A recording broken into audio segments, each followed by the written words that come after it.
Ladies and gentlemen of the internet, welcome back to the podcast. This is Two Bros, One Blockchain. This is going to be episode 5. And yeah, guys, thank you so much for everyone who has tuned in. We've gotten up to, almost 20 subs, which doesn't sound like a lot, but hey, it's a start. And yeah, we're just appreciative of every single one of you. We're going to be talking, guys, of course, about the crypto markets. We're going to be talking about our thoughts as a lot of things have happened even in the last week that have honestly changed a lot of people's minds. I mean, even OGs in the crypto space, at least people I consider OGs or people who have been around for a long time, are definitely kind of LARPing in between bullish and bearish right now. I think like a lot of people are actually like trying to put out receipts that they called a top because they're worried that we're genuinely hitting a top here. And we'll definitely go into some of the charts. I was talking to Alex offline. I think from my perspective, how I've kind of learned to trade the markets is definitely through technical analysis. And I know a lot of people do technical analysis, but I do think there is some value there. Of course, fundamentals as well. But we'll go into some charts that I want to talk about and kind of give you some ideas based on what we're seeing. And then, yeah, just have some candid conversation, guys, about how we're feeling about where we're positioned and, yeah, the markets in general. So, Alex, I'll let you go ahead with your thoughts to begin with. Yeah, hope everyone's doing well tonight. Yeah, I think we got some really great news just centered around the state legislature that's being pushed forward. I believe there's upwards of almost 14 states at this point that are have actively expressed that they are putting together legislation to create some form of strategic reserve, essentially. So that doesn't mean the same thing across the board, right? Like, are they going to allow people to pay taxes? How are they going to collect money in different ways through Bitcoin payments and then store that? Are they going to buy Bitcoin straight up, right, out of their own pockets? The way that they're all going to look to do that may look different state by state. But overall, right, we know that this is huge for the overall crypto space. And why is that, right? So we know that Trump is really, really big right now on putting together this U.S. strategic reserve, right? Whether that's rolling over Bitcoin from the Silk Road or the confiscated Bitcoin the U.S. government holds today, compared to buying new, right? Buying like the ETFs have been. I don't know if that's going to happen anytime soon, right? It could, but I do think that we'll kind of have an idea of when it's starting to get put together, and I don't think that that's happening at this point. So let's say that takes upwards of around a year from now, or at minimum next fall, this upcoming fall, early winter. But what's the next catalyst, right? The ETFs sparked us up to a new all-time high prior to the Bitcoin halving. And I think there's been a whole lot of positive news that keeps growing, right? And that's why Bitcoin has been pushing up. The ETFs are obviously buying billions of dollars, so that's a huge help. But overall, where are we going? What's the next big catalyst, right? That's going to send Bitcoin up to that 100K level. And I think that we're definitely going to start to see that catalyst form from these state reserves, right? So today, actually, Utah put out a piece, right? Dennis Porter, he's one of the arguably the largest Bitcoin lobbyist in the US, right? And he put out some information just around the fact that Utah looks like they are probably going to get a state legislation in place by the end of February, which is absolutely massive. I think they're doing somewhere around, I want to say somewhere around 200 is like their GDP for Utah. It's not that big, but when it comes to, say, for example, Texas, right? California, Florida, California is like in the top 5 for GDP compared to like every country, right? Like bigger than I think India. It's up there like California Russia, is China. way bigger and also has a lot more. The GDP, I never realized how big it is, and the population as well. Like hmm compared to like New York, New Jersey type thing, it's bigger, isn't it? It's absolutely insane. Yeah, literally. I think they are the third largest in terms of GDP, right? So think about that. Yeah, it's crazy. It's a It's like the country. US, China, California, Russia. Yeah, it's Um, crazy. so when you think of California, right, and what they're doing over there, all the tech, everything that they've got going on, obviously huge producer in terms of goods, right, like wine, fruits, vegetables, all that stuff, right? They have a massive influence.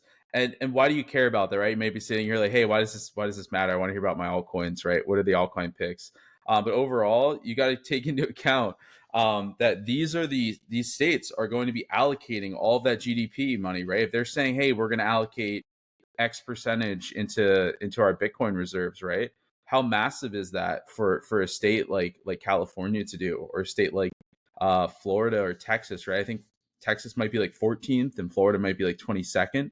So two more major states that are also looking into this very professionally, right? Like this is not something where they're kind of attacking it. Hey, let's look into this. No, right? Like they're writing. They have large teams that are looking into how they could successfully do this and make money, right? I saw some senators and things like that. They were talking about it for Florida, and they were talking about how they want to start allocating a percentage, just like they pay like teachers like pensions, 1Ks. How they would like to get a small piece of that going to Bitcoin for all government employees, right? Like this is the next step. This is where like 5 years from now, 10 years, people are going to look back and be like, Bitcoin is in every single person's retirement fund. They're in all these ETF funds, et cetera, right? Retirement, 401k plans, everything. And then you're going to look back and be like, wow, I wish I bought, right? So we're starting to see that movement come into play. And like I said, to see Utah actually formally go forward with it is absolutely huge. Again, they're only about 228 billion, I think, was the number I saw, which I think someone compared it to Kazakhstan. That's basically how they're ranked in terms of their GDP to a smaller country. But it paves the way and it opens up the kind of the race doors, right, for all these states to kind of start being like, hey, I want to get in this fast before these other states get ahead of me, right? I want to get in there before they start driving up the price by X amount. So we really just need to stay focused on this and stay positive, right? One thing I was just kind of talking to Dante about offline earlier today was just the uncertainty that people have in the market right now. It's absolutely insane to me because we literally just put in a new all-time high of 109K. We are ranging in the same area, right? Low 90s to 109K Ethereum, 3K to 4K. There is no like substantial change, right? It's not like we're like breaking down fundamentally. Ethereum's like slowly putting in, lower lows, things like that, and you're starting to see all this impact, right, to altcoins. Like it's just not happening. There's a slow bleed, and we talked about that in our previous video, due to the fact that we're not seeing Ethereum run up. And I think once they run up, you will start to see, obviously, life very, very quickly get pumped back into these altcoins. But at the moment, while nothing exciting is going on, people are slowly bleeding and they're selling out slowly. And then I think they're really staying propped up by people like you and I, Dante, and anyone else that's watching this that has conviction in the market and is saying, hey, why would I'm not going to sell while we're low, right? We're actually probably DCAing or adding a little more to our positions if we have the capital placed off to the side still. So Yeah. so that's kind of where we're at right now. Overall, I just think that we have to we're structurally bullish. We want to stay bullish. You want to stay in a spot where you have conviction in this market. We're already over 105K, like holding strong. I do think that we could see some kind of pump here in the next few days or week or two, that could give us a new all-time high. And then we obviously need to see Bitcoin dominance start to come down, shoot some life into Ethereum, and that will kickstart the next leg up for altcoins, in my opinion. But Yeah. Dante, that was a long rant on my end, so I'm gonna No, hand no it worries. over to you. I think the so trying to digest some of what the market is feeling right now, and I think what crypto Twitter or like the more involved crypto investors are feeling is, again, we talk about it a lot on this channel, is that most people aren't allocated to Bitcoin, and at this point Bitcoin's above 100,000. And guys, I'll be honest with you, I followed this move on Bitcoin since down here, all the way from around 20K. And instead of buying Bitcoin, I was allocating to altcoins that I thought were going to perform to in a similar vein to Bitcoin, or at least, track alongside Bitcoin. And, you know, that was like Caspa Tau, HBAR, and Origin Trail, like these coins that have done well. But recently, after this consolidation that we've had here, a lot of coins really haven't uh, taken that run with Bitcoin ever since Bitcoin broke new all-time highs and started kind of taking over the market. And obviously, I think that's the concern here, and that's what's scaring people a lot at this point, is that Bitcoin's at 105,000, and most of people's altcoins are still at the same prices, or haven't even really shown signs of life, or have dumped since basically the start of this last rally. And I think that's what's concerning a lot of people. But I think we have to and it comes back to all of the things we just talked about with Bitcoin and the fundamentals that are propping up Bitcoin, and the passive bid that we've discussed that is now becoming even more of a thing, because the biggest news we could possibly have for Bitcoin is that, the US government is accumulating it and holding it for the long term. We basically now have states saying it, and legislation is being passed for that to happen on a state by state level. So I think you can read the room here and understand that if one state's going to do it, all 51 are probably going to do it. It's just going to be who's going to be last, who's going to be the last one to, kind of wake up to what's going on. And then, of course, federally, they're probably going to do the same, and they're going to have a strategic reserve. And, Senator Loomis, there's people who are being put in place to make this happen. So for Bitcoin, things have never been better. And everybody in the crypto space knows that, but it doesn't necessarily mean, it is not signaling that every single altcoin in the market is going to do well. And that's why, the selection of altcoins or whatever you're holding is going to be extremely important. Now, we have ideas about what we think those things are going to be, but obviously things could play out differently. And the thing that I'm really afraid of and I don't want to do is, all right, 2024, I allocated mostly to altcoins knowing that Bitcoin was going to go up. And yes, Bitcoin did exactly what we thought it was going to do, and it went up. But some altcoins did not perform to the level that was worth holding them versus Bitcoin. And that's a big fear that I have, and I think everyone has. Of course, you shouldn't be fearful of this market, but the reality is, if you're not holding projects that have something going for it and have a reason to continue higher with Bitcoin, then most likely those altcoins are going to trend to zero. And that's a really scary thing. But like I said, you shouldn't fear this market. You should just realize that the reality is you're going to have to put a little bit of work in. You're going to have to understand, and connect the dots on some of this stuff. I think in 2021 and 2020, at least, I was talking about a lot of these projects and, saying that, like, we're connecting the dots here. Like, most likely these things are going to stick around for a long time. But then we got a bear market, and then we got everything getting slashed 80%. So the belief that any of this is really going to come back and actually have some staying power is the lowest it's ever been. And that's why I think you see a lot of people gambling on Solana. And that's why Solana is so successful, because it's a blockchain that allows for that to happen. And they have, quote unquote, killer apps, pump fun, that allow people to gamble in a way that we've never been able to before. But I think, like, the scary thing and the sad thing is most people are getting onboarded onto pump fun rather than, pre-pump fun. It was, you're getting onboarded into, hey, crypto, blockchain, this thing is going to be revolutionary. We're looking for projects that are going to be a part of that 1% of projects that are going to, change the world type thing. That was the onboarding that was happening before everything just became a casino. So it's really, really hard, guys. I'm not going to lie to you. And I think we know this, and we're blessed to have made good picks. We're lucky, genuinely lucky to have made good picks. And we want to continue to make good picks. But the reality is, it is going to get harder. Now, there's going to be some plays that continue to outperform the rest of the market, but then there's going to be a lot that, like we said, aren't going to do very well. So I think, yeah, my question to you, Alex, is how are you feeling about what you're holding right now? And is there anything you're looking at to make changes? I think you're better than I am with, and I think it's just the reality of PTSD from seeing a lot of these things just literally crash 80% or rug overnight. Like, I have a lot less confidence in holding most altcoins. I think I trade them, and that's getting in and out of them pretty quickly, but I don't have this conviction outside of Bitcoin, maybe Ethereum and Solana, to actually hold things long term. So yeah. Yeah, I definitely think that there are some really, really good plays here. I know we were talking last week, right, about Sui, Ando. They went up, right? So those are two plays that obviously I don't think I would add more to. Right now, some things that I think look really, really nice that I am personally DCing a little more into. CRV, I think looks primed, right? It's definitely down, but I think it's going to put in well past $1 very, very quickly as soon as we see some life get put into Ethereum. Some others, right, that I think are still going to do well. I know I said VeChain last time.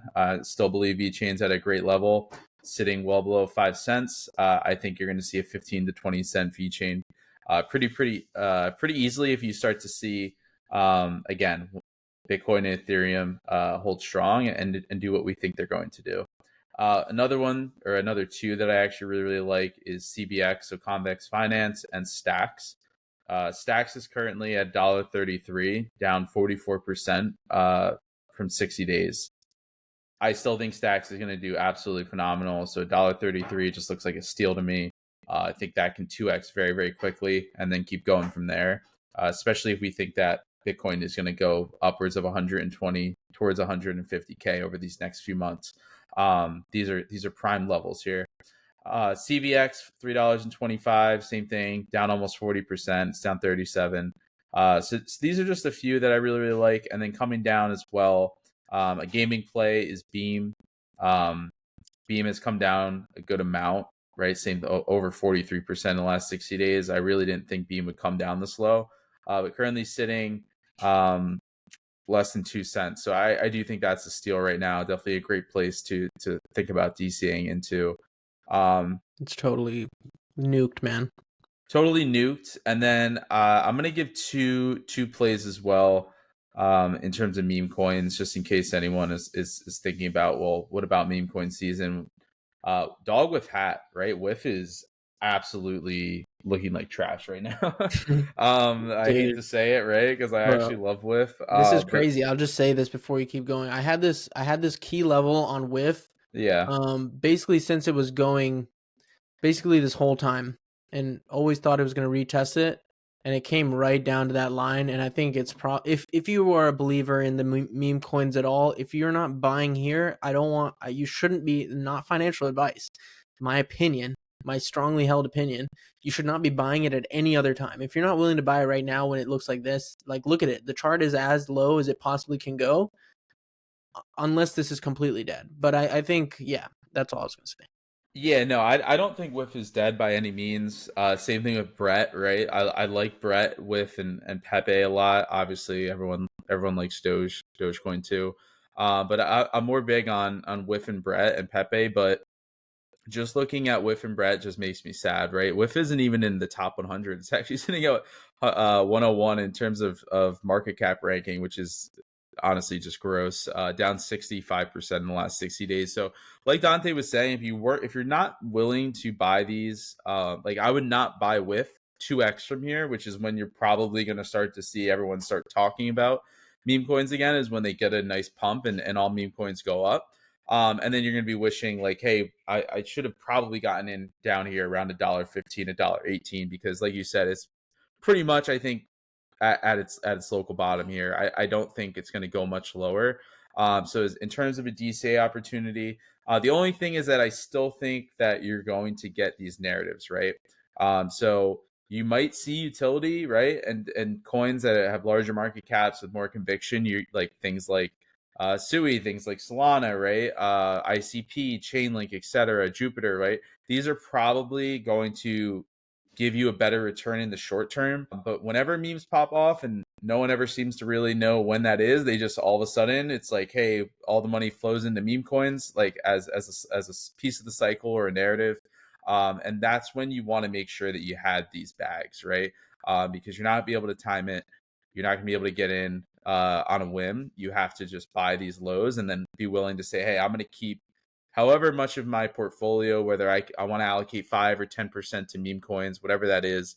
I want to get that in here now at these lows, and I plan on holding them even when I start to see strong utility coins outperforming them. I know in the back of my mind that once memes pop off, I'm going to make a phenomenal return, essentially. So just two plays, like I said, Brett and Whiff, I think are in terms of memes. Like if I was going to get in and hold them over these next few months, those are two that I think are at phenomenal levels to start DCAing into. Yeah, I think you brought something up that made me think about where we are in the cycle here. And this is, so I'll give you my thoughts on where we are with memes in general. And I think right now, especially with the way Bitcoin has performed, yes, we've had this like for a very long time, and Alex, we've talked about this. It's essentially the same money sloshing around in the crypto sphere. It's not new money. It's people who are, the crypto degens, the diehards. And this money has been moving around, shuffling around as the bull market has gone on into different things. Memes, a lot of it for 2024 was where the mind share was. But now I think with the reality of most people underperforming heavily this cycle, doing this strategy, I think people are realizing that, again, and this would be amazing. And I really want this to happen because I think this will be so good for our bags and for the people who are actually doing the research and putting the time in to like find value in the crypto space. Like, you're going to do well. Is that if we have, you know, an actually institutionally driven market where, all right, the capital's not coming from Gen Z because Gen Z's broke and they've already lost their money on meme coins, and they're not the ones who are going to pump these $3, $4, $5 billion market cap coins that have fundamental value.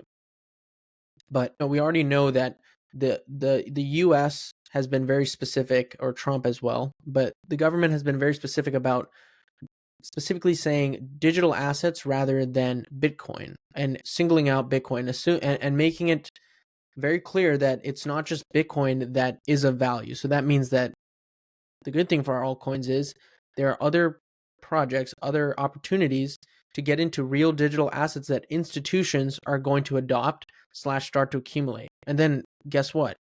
They might start getting ETFs. XRP, I think there's already very much rumors that Solana XRP, that's going to happen. There's no doubt. But then there's going to be more. And if we can catch on, and this is the trade, guys, I think truly this is the trade. This is the uncomplicated trade that we can make is, while everyone's distracted by memes, while everyone's distracted by trying to hit that 1000x, there's going to be some really obvious plays, mid, maybe lower cap projects that clearly have the institutional backing and clearly have all of the ingredients for institutions to start accumulating, and we just have to front run it. And I think Grayscale, a lot of what they're doing makes me very confident. So, we got into things like BitTensor Tau at least a year and a half before Grayscale started shilling it, started adopting it, started accumulating it, started creating funds around it. And they're also mentioning Caspa as a potential currency they're going to list just for those people who care. But the point is, like, we can front run the institutions on some of this stuff if this is the direction that we're really going. The only thing that can stifle this is if Bitcoin has topped and then, brings down the market significantly, and then, altcoins get shattered. That's the only thing that would make this kind of an impossible task. And that's kind of what happened like in 2020, 21. A lot of people believed we were in this moment that we're in now. So this is good for people and I think this is good for people who are looking for the quality and doing the research. This is bad for the people who are gambling. But I think over time, like that should be the case, is that, like, realistically the market should move to actual quality assets and things with, quote unquote, I don't even want to say utility, but a real reason to buy and hold on to, like Bitcoin. And yeah, I think, I don't know where you sit on this, Alex, but it's interesting to talk about because I think, guys, if you look at the market from the standpoint of probabilities, which it is, like, it's just simply what is the probability of you being right or wrong on a certain asset. It's never been lower for meme coins. It's never been lower for these high risk, high reward plays in terms of you being right about even outperforming Bitcoin. Most people have been wrong about that. So it's really about where can we put, if it's not going into Bitcoin, give me a really good reason why I should be putting it into this project. That's really all it is. Yeah, I think you made a lot of good points there. And it kind of goes into the idea of like the super cycle, right? Which, as you know, I do think that there's a less than zero chance that there is some form of super cycle. And what I mean by that is, like, Bitcoin maybe super by cycle. the end of this year, you basically see Bitcoin somewhere around 250, maybe 300K. And then maybe it comes back down to 180, and then it goes up again, right, into 2027. Something along those lines where, like, in terms of a chart, right, we might get so far away from 90 to 100K Bitcoin that we never come back down here, right? And what would spark that, right? What would make that happen? It's all this stuff that we're talking about, right? US makes a strategic reserve, states start making a strategic reserve, people start wanting it more within their retirement plans. Because of this, they start seeing, hey, all these states and economies, or sorry, governments are pushing for this. I want a piece of the pie, right? And that's kind of where you start to see that happen, right? And then as the price goes up quicker and quicker, people start trying to move faster and faster, right? Because they're like, hey, I wish I bought at 120. Now it's 135. Now it's 150. And I really wish that we just need to move forward, right? Before these states get into it faster than we Bitcoin do. supercycle could mean altcoin capitulation because the people who are holding altcoins watching Bitcoin continue higher, like the theory is like they're going to panic, they're going to sell into Bitcoin right at the top of Bitcoin, and that's when you get the alt season. Is when everyone has finally capitulated their alts, everyone decides that, Bitcoin's the only thing worth holding. That's when we're going to get the alt season because that's when all the money's going to come right back in. It is possible. I believe in Bitcoin supercycle at this point. I believe that it 100% could happen, but that's dependent on the whole economy not going into a recession, which is Yes. it's Yes. again A like lot of if factors. A lot of there's so factors. many factors to that of course Bitcoin's going to get affected. Just look at what happened with Nvidia and this whole DeepSeek thing. Guys, in my opinion, Nvidia is not a buy right now. When just normal average people who don't care at all about what's going on in the markets are talking to you about a stock, you're most likely closer to a top on that stock than you are to a bottom. Now, there's exceptions because usually, the market just has gone up over time. It's the system that we live in. And, there's always going to be more dollars in circulation and they're going to have to go somewhere. But the point I'm making here is look at how quickly we lost confidence in Nvidia and people started selling. I think it was 500 billion or something crazy within seconds of the market open, leaving Nvidia because of a piece of news regarding AI. Now, most likely, because AI is going to be, kind of the thing that everything revolves around, every industry is revolving around what AI is going to do and the capabilities of AI. So it's not going away. And you see how the market is reacting to news of development in AI. It's very afraid of AI. And so if we really do get massive breakthroughs in AI that kind of disrupt all these industries, we're going to see markets probably start to go down. And AI could cause a recession, and that might be what causes the recession that was already occurring, or that might be the reason in everyone's head as to why we needed a recession or why we had one.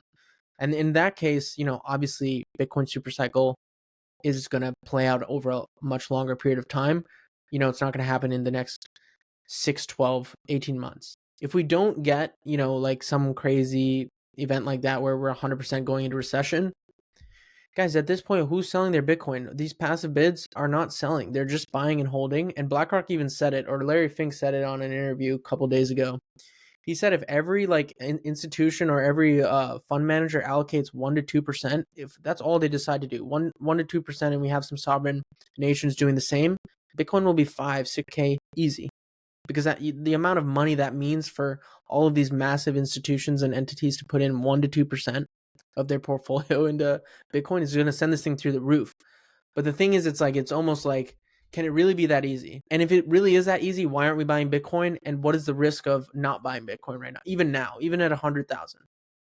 Yeah, William Watson is an influencer that I like a lot. He just gives down great analysis. He doesn't beat around the bush. He doesn't BS on any of the stuff that he's talking about, right? He just calls it how he thinks it is. And he was making a case. He was saying that he's realizing how little Bitcoin he owns and how he's going to basically just start rotating alts into it because it's so true, right? Like when we were looking at Arrow below $1, right, or around $1, like Bitcoin was around $60,000. It tapped 49,000 in that point. Now it's sitting at 105 up to 110. Where's Arrow? Still sitting at $1, right? Um, the point that I'm getting at here is that if all of these states and everything are starting to push money into Bitcoin, it doesn't necessarily mean that Ethereum's going to move with it, right? Bitcoin is moving up and alts are staying None here of this money essentially. is trickling down the way it used to. It's None of it not. is. And I think that things are changing, and that's where I'm kind of getting into this Bitcoin super cycle because it does not mean an altcoin super cycle. Mm-hmm. And people need to remember that, right? Because we're starting to the landscape is changing, right? It's kind of like I don't know what the best analogy for it is, but it's kind of like I guess you could say like the way people wage war over the years, right? Started off with swords, now we're getting into guns, now there's airplanes and things like that, right? Like people are still trying to think in this mindset of how do I win here, and things are evolving, right? No longer are we seeing a situation where most of the money coming into these altcoins or Bitcoin essentially is like small retail guys in their early 20s, 30s, 40s, right? Now it's large institutions that are pumping these things, and they're not behaving the way that they used to, or the way that the market used to, where we would make money in Bitcoin, dominance rolls down as we start to move those profits into altcoins. They pump. Those that are lucky or strategic and know what they're doing pull their money out towards the top. The retail that doesn't understand that and thinks their bags are going up forever, they get nuked, right? Because all their money is gone. And that's the way it was. Bitcoin's not like that anymore, right? They throw their money in, they hold, and they don't plan on selling it. BlackRock doesn't plan on selling their Bitcoin. Even in the face of a recession, you might start to see some selling off.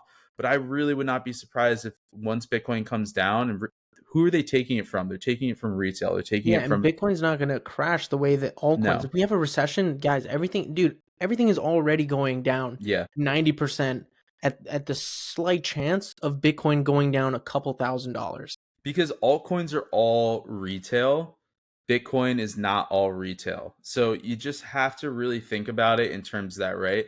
Retail gets scared, they sell out. People take profits or people cut their losses. When it comes to Bitcoin, that's not the same case, right? So you just have to start to think about where how the times are changing and where they'll be 3, 4, 5 years from now. You might be looking at a 500-600K Bitcoin, and by that point, most people in retail will never be able to get their hands on a full Bitcoin, right?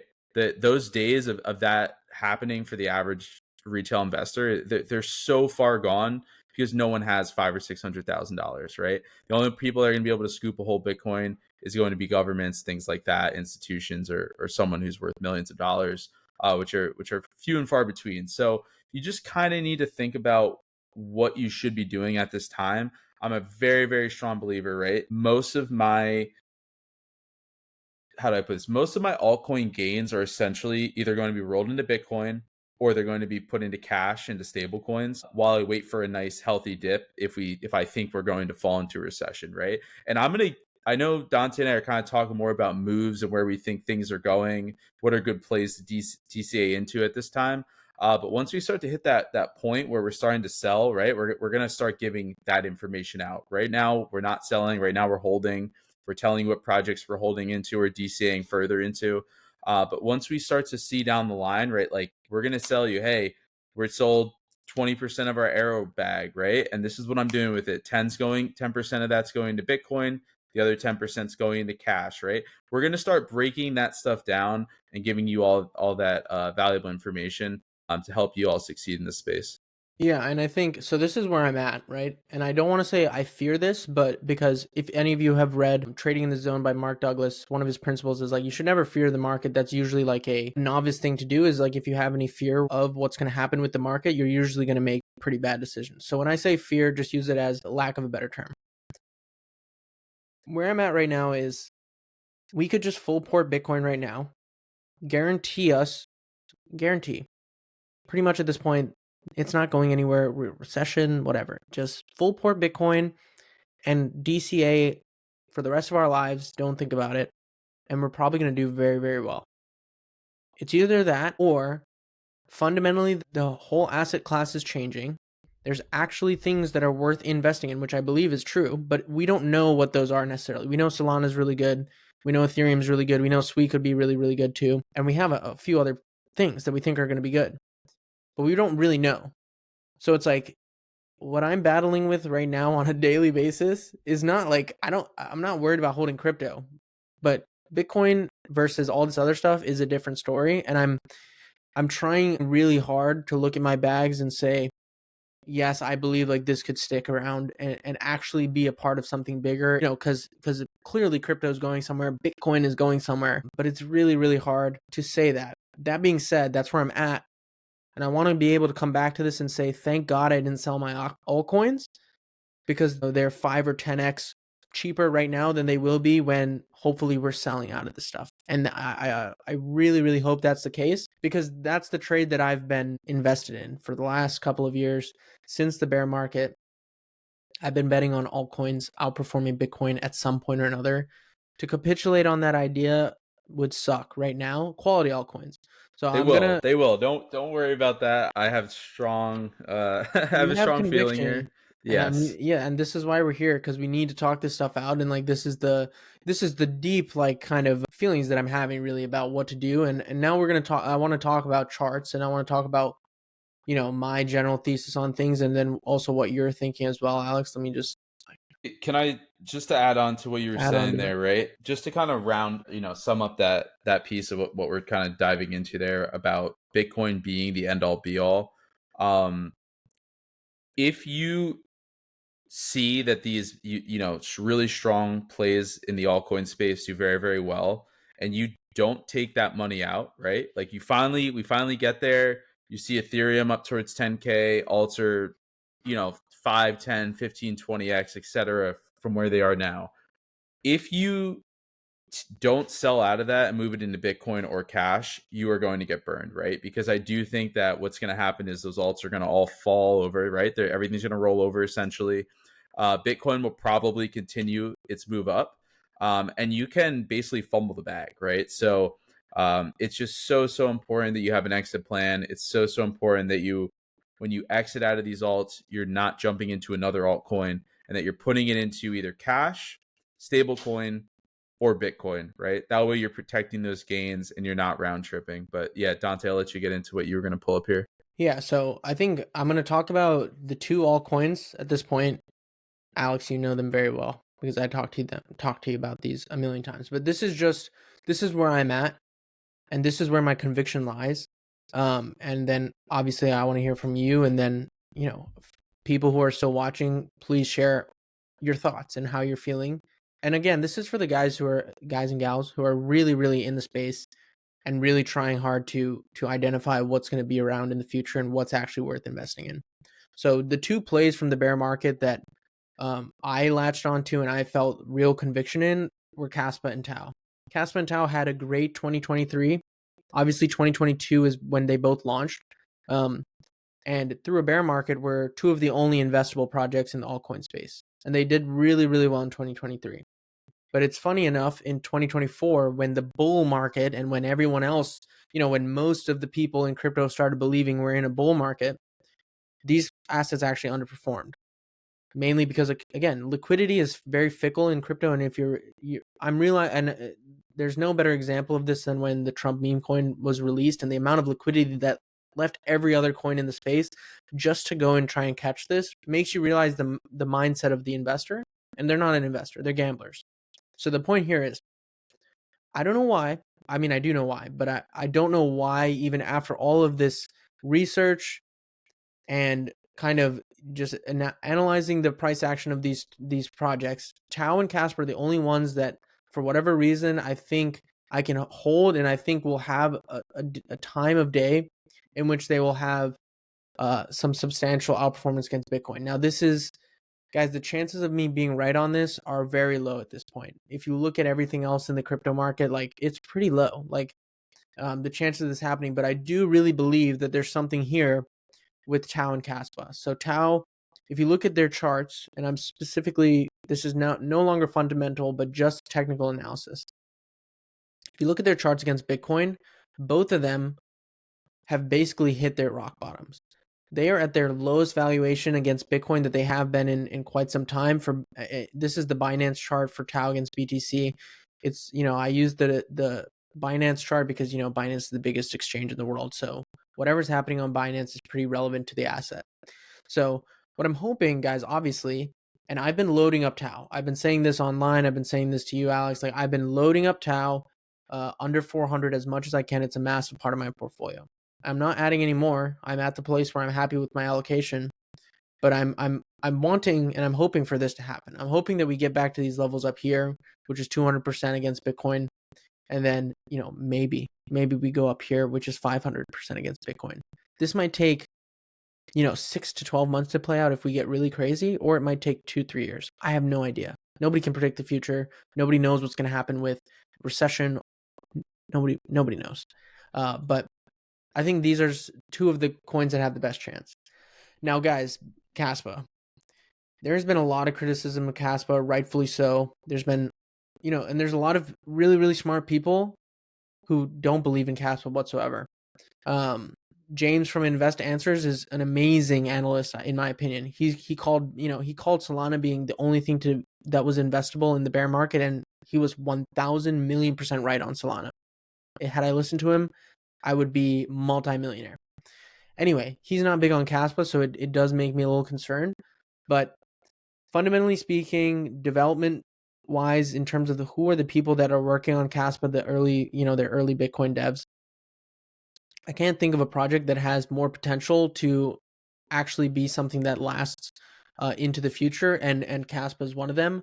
I might be completely delusional with it, guys. It hasn't performed well in 2024. I'm going out on a limb here to say it's even going to do well in 2025.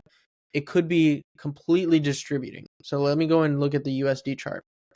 Again, this could be a complete distribution, and I will sell out of my Caspa bag, guys, if this does prove to be a distribution. And when I say that, this can either be what we're seeing here is something similar to Bitcoin and Solana, what they did for 7 months in 2024. So if I go back to Bitcoin, you can see there was this range, obviously right here, in which it was a consolidation before moving higher. For Caspa, we don't know yet if it is a consolidation or if it is a distribution, because for it to be a consolidation, this has to validate and go higher. Obviously, we don't know if that'll happen. And we're closer to the range lows here and breaking down into another bear market for Casper than we are breaking all-time highs. So we're in a risky spot. Don't get me wrong. Very risky. This is where I cut off and I call it quits on Caspa. If we go below 10 cents and we even come close to 9 cents, I'm cutting my bag. I'm walking away. I'm okay with taking taking the loss and walking away. But I do think that if that happens, there's going to be cause for concern for the rest of the market as well, because I think Caspa has been a good indicator of when we were coming out of the bear market being an outperformer, and then also consolidating within 2024 as people were looking for shorter term gains. So we'll see. We're in a place where things, in my opinion, are really risky in terms of the altcoin market. So I don't want to keep babbling on, but these are my two convictions. Outside of that, I'm going to be making short-term trades on so many different coins if we continue higher. You know that we already made very good money and made a very good play on AIXBT. We cut that one at the top. See, these are two ones that didn't work out. AI16Z and GOAT. We thought that we were going to find a bottom on these. We didn't. So we cut the positions. We didn't just hold them waiting for, hoping and praying that these things come back. They're memes. You have to be very, very, very vigilant with them, making sure you're cutting them quickly. So for all you guys who think, you're a genius and you're trying to trade these markets, it's extremely hard, but there is opportunity there. But you should only be looking at a few coins that you believe long-term potentially could make it. But guys, again, altcoins right now, I don't feel very confident in. I'm holding the ones that I do feel confident in. And Alex, I'm gonna give it to you so you can talk about what you're confident in. Yeah, so one thing that I really like, right, to kind of take a look at is I actually sent it to you, Dante, but if you want to pull it up or not, but it's just the breakdown of World Liberty Financial and basically what they're holding, right? So they continue to acquire Ethereum, right? They're now up to over $250 million of Ethereum. They just bought more yesterday, close to almost 80,000 ETH. They have the next one would be almost 70 million in wrapped Bitcoin. And then once you start getting down a little bit, right after their stable coin allocation, USDC and USDT, you have Tron, you have Chainlink, you have Aave, Athena, Movement, and Ondo. And these are like absolutely things that you should be taking into account here, right? Like, where is the money going into from the president of the United States' But he could be crypto? a top signal, bro. Like He that's the could, thing. That's the thing. I hear what you're saying, but I do think that you need to view this similar to the way we're viewing these ETFs of Bitcoin. And once these things start to get pushed out, right, in terms of these larger institutions buying altcoins and not just buying Litecoin, Ethereum, and Bitcoin offerings, right? Like Fidelity, that's all you can get there is Litecoin, Ethereum, and Bitcoin. I actually was setting up my mom and her husband um in their portfolios, right? And at first they didn't have a Coinbase account, so um they were just trying to do it through Fidelity, which is where they have all of their retirements and stocks, etc. And I just thought it was so interesting that they were coming to me asking me about altcoins, but had absolutely no idea how to buy them, right? I had to walk them through every step. They hear Coinbase, something like that. They don't trust it. They've never heard of it before. They trust all of their retirement, all their large portions of savings into these big financial institutions, right? And they're not going to come to one of these small exchanges, right? They're not going to get an Uphold or a MetaMask or et cetera to spend tens of thousands of dollars, right? Or even hundreds of thousands, whatever Those they're are putting crypto in. natives are the only ones doing that. Yeah. And that's the point, is that you need to start to look at these projects like this, like World Liberty Financial. This is the start, right? This is the start of bridging over to, okay, well, the president owns Chainlink, the president owns Aave, right? Now maybe some of these exchanges like Fidelity or et cetera, they start offering more of these larger name cryptos. That's how you pump these really well-known stable projects, right? Like something like Chainlink has great fundamentals, right? It has a use case, has a huge following, a community, right?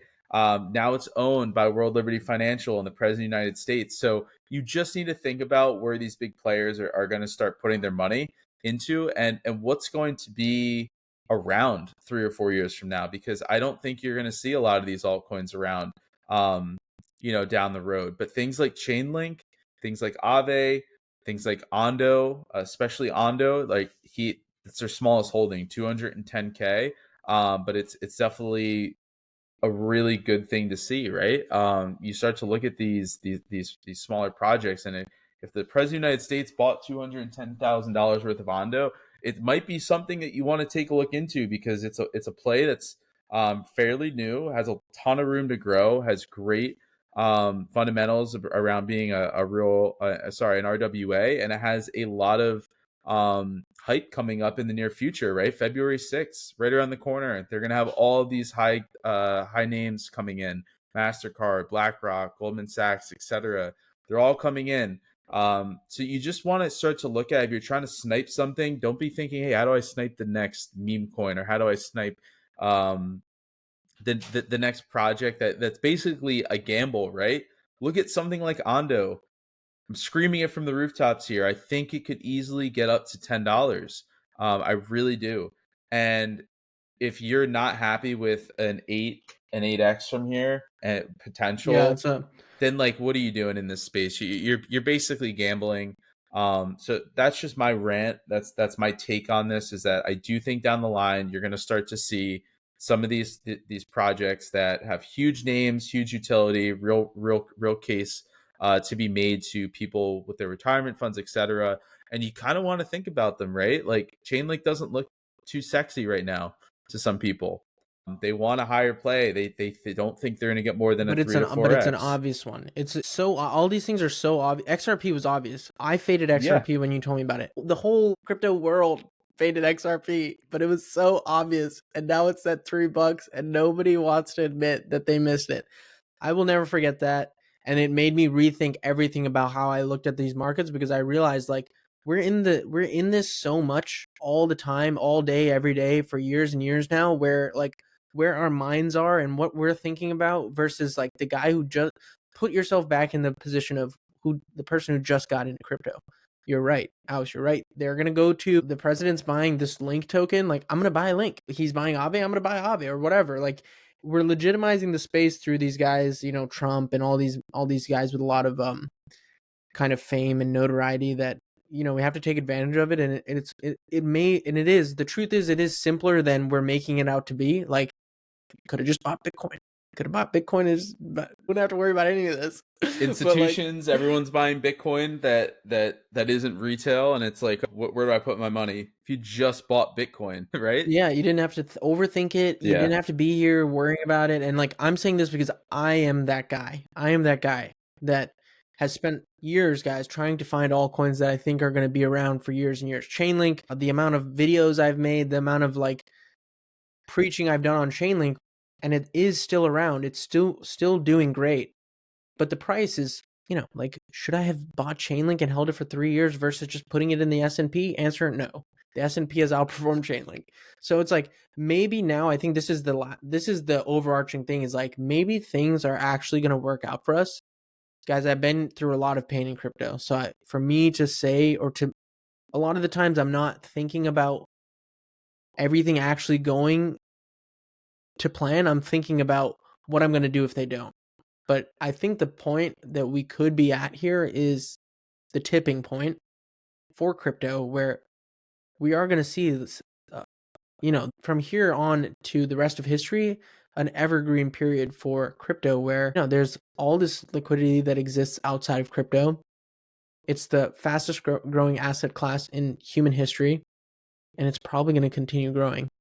It's probably not going to slow down, even if we have a recession, even if things get really bad. So it's crazy to think if things actually work out. It's crazy to think if Ondo goes to $10, if Tau goes to 4 or 5K. Like, you don't understand what will happen in my brain if that happens. Like, I will be euphoric.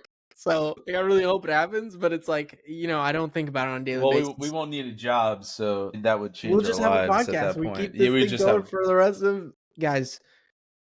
Yeah, I really Yeah. hope it happens, and I hope we all prosper. But I'm always going to be there and be realistic about what I think is going to happen. So I don't know, and nobody knows. So Nobody knows, and you might only see Ondo go to $3 and then fizzle out. Who knows, right? Like I'm not going to nobody sit knows. here and tell you that stuff can't happen, because it can. Um, I'm looking over here at ICP right now, right? I can't believe that ICP is down this bad, down 30% I last haven't looked 60 at days, ICP like in just so long. horrible, man. So Are there's you holding plays. some ICP? I it's not a huge allocation, right? But I definitely have a decent bag of it, right? In terms of overall percentage of my portfolio, nothing massive. But it just pains me, because I do think that ICP has a lot of potential, and to see it down this bad is just not. Look at the chart for this, bro. I remember when ICP was released, and people were buying ICP for over $1,000, and then it just proceeded to dump for several years, 2 years, 2-3 years. Could you So imagine if you bought that over $1,000 I almost sitting? bought it at $600, and I didn't do it. And I've made so many bad decisions in crypto, but that was one of the best ones. Not buying ICP at $600. Yeah, I do think ICP is going to go on a good little tear here. I'm not putting ICP on the back burner and just disregarding it, but I do think that at the current moment, it does kind of annoy me looking at it. Right, I do wish I put a little more into things like Jupiter, Chainlink, Solana, as opposed to putting some of that money into ICP. But again, not cutting my losses. I told everyone once. I'm going to tell them again that I'm holding strong. I'm keeping diamond hands. I'm not selling out of any positions, No because diamond hands, unless it's diamond hands, Bitcoin. man. I'm not gonna take a loss. Sorry, I'm kidding here. It's being a Ellie, what nuisance. are you doing? But basically, you want to make sure that you're not cutting yourself short, right? Like, you don't want to be selling these projects at a loss if you have true conviction. You want to be well diversified. Some are going to do well, some are not. You're not going to make a perfect call every time. I know Dante and I don't. We make more good calls than bad calls, and that's why we're successful in this space. But by no means are we making good calls across the board, right? No one is. I promise you they're not. So you just have to have conviction. You have to make sure that you're not constantly buying into something, watching it drop, taking a loss. That's how you start losing your capital.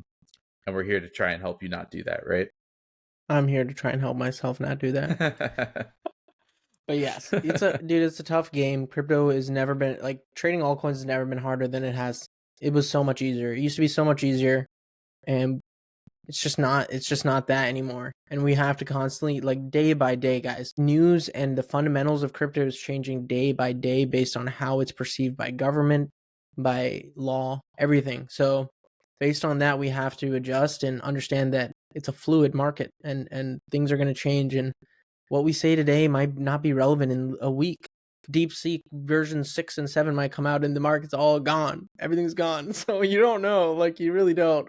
But guys, I don't know. We're here to document the journey, and that's all we can do. And I hope you guys enjoy these pods, and please share your stories. Please share anything, feedback.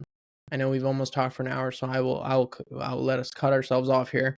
But yeah, Yeah, just I guess to sum it up, I'll just kind of go back to, just because I'm sure everyone's interested, just some things that I think again are some great DCA opportunities. Arrow still at $1.07, great opportunity. CRV probably my top, right? If I was gonna DCA more, right, which I have been, I would continue to put more into CRV. Two meme coin plays I gave was Brett and Whiff, and then one last two or three. I'm going to say VeChain, VET, Convex Finance, CVX, and then probably the last one that I think has some of the most potential that absolutely I think bottomed out would be Stacks or STX. Right, it's currently sitting at $1.32, down 45% over the last 60 days. Great project. I think it's going to do extremely well. So just want to give you those plays to end us off here. That's all I'm going to say on my end. And I appreciate it if you've made it this far. And I hope you enjoyed the video. I got nothing else. I appreciate everyone if you're still here. Otherwise, two bros, one One blockchain. blockchain. Yep. Peace.